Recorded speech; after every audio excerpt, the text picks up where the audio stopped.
Zdravo svima, danas pripremamo jednu fenomenalnu masku za lice koju možete napraviti od sastojaka koje već verovatno imate kod kuće, a lice će biti veoma lepo, hidrirano i tačno ćete vidjeti razliku.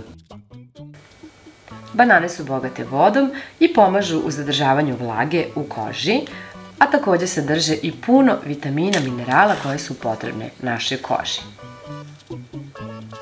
U posudicu je potrebno izgnječiti jedan mali komadić banane, dok ne dobijete glatku pastu.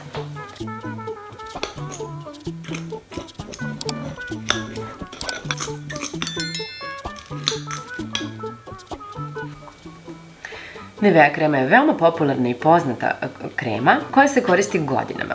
I mnoge žene koje su sada dočekale starost se bukvalno kunu u ovu kremu i kažu da je upravo ona razlog što nemaju bore. Dodat ćemo zatim 2 kašičice Nivea kreme. Jogurt je prirodni izvor vlage i vlaži kožu. Također sadrži mlečne proteine koji pomažu zadržavanje vode u koži, čineći je hidriranom i mekom. Također umiruje i smanjuje upale i poboljšava ten. Dodat ćemo zatim i 1 kašičicu jogurta. Med privlači vlagu i zadržava je na koži, tako da će pomoći da suvu kožu hidrirate. Ima protivupalna svojstva, prirodni je antibakterijski agens, bogat antioksidansima.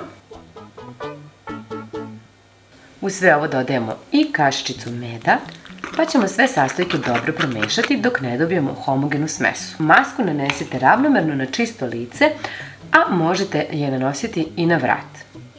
Ostavite da deluje 15 do 20 minuta kako bi se sastojci upili u kožu, a zatim isperite lice mlakom vodom.